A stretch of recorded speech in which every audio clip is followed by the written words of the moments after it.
Sure. Obviously, you get to this time of the year, you know you're playing a really good team, which I was impressed with Montana on film, and we were able to establish the paint early. I felt was important, and take advantage of things in there. But give them credit. Every time we were starting to bust it open, we get it to 11, they'd hit a three. We got it to 7, they hit a three. Then we were finally able to pull away, in the back half of the second half. But obviously a team that's had a really good year and played a lot of really good basketball. And for our sake, we're just happy to be moving on. I think we can play even better. I thought we got a lot of contributions across the board off our bench. Depth has always been a strength of this team all year. And, it's good to get in this and get the first one. And now we get ready for Saturday. Thank you, Coach. We'll take questions for the student athletes first, then we'll let them go and we'll keep Coach a few more minutes.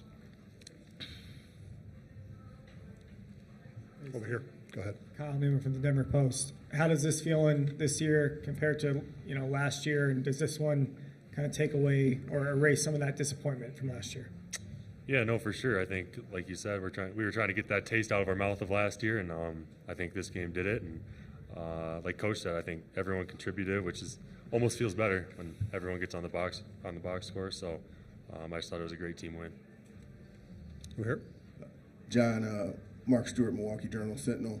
Coach talked about the challenge of pulling away, but it seemed like, in the second half, the defense kind of started to make some inroads there. What was maybe getting better? What helped you guys kind of settle in a little more, maybe be a little more effective defensively toward the end of that second half? I think just our guards and bigs, I think we just told each other, got to have a little more bite to us. Don't let them get into our paint. And I think we did that good. We shut off their guards, getting stuff easy, made it difficult, and then just rebounded and pushed on the other end. Other questions for our student athletes? Over here again. Yeah, Xavier. You made an impact on both ends of the floor. This was your first NCAA tournament game. What was it, like out there for you, and what does it mean to you to be able to, help this team on this stage? I definitely just felt the energy and the atmosphere of being here and playing with these guys and all year, and then coming here and trying to do big things in this March Madness is just a blessing here, and I'm happy to be a part of it. Go ahead. Mike Kelly with the Associated Press. This is for either any one of you. You had that stretch in the second half where Carter hit that big three-pointer and took a charge and then hit another jumper. How big was that to kind of calm the waters and get you guys in complete control of the game? Well, I just think he's a major key to our team. He's a spark plug off the bench. He's a vet. He knows his role, and he excels in his role. And he's a guy that's always going to give us energy. Whether he has 0 points or he has 15 points, his energy is not going to go down. So we love him for that, and we're going to keep going.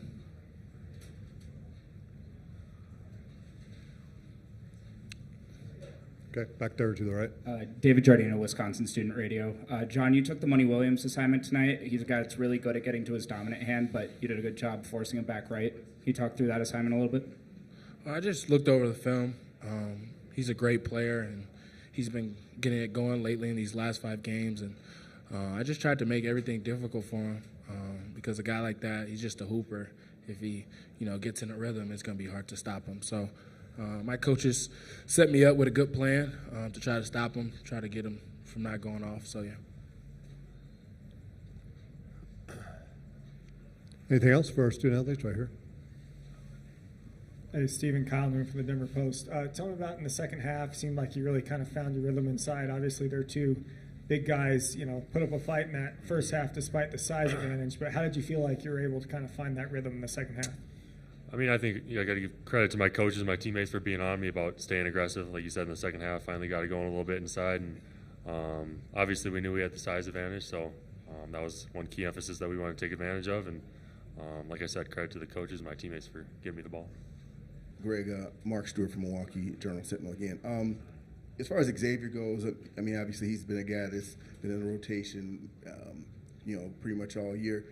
As a coach, what kind of satisfaction does it give you, maybe satisfaction isn't the right word, but how much does it please you to see a guy that's kind of toiled so long and kind of be able to show what he's been able to do on this stage? Yeah, and I think obviously his line score jumps out, and you think, all right, he's got 11 points, but it was the defensive plays he made. He blocked some shots in the first half. He covered up. He rotated. He brought some energy to us defensively that got us going a little bit in transition. So, I think that's been a growing area for him defensively, continuing to get better and understanding when you can help, how to help, what your assignment is, who you're guarding, is it a shooter, is it not a shooter, and then how you can help your team. And I thought defensively he did he got punch drove once by Pridgeon in the second half where he helped a little too long and took a bad angle. But other than that, I thought defensively he did some good things. Kyle Newman from the Denver Post. You mentioned you think your team can play even better going ahead into the next round against BYU or VCU.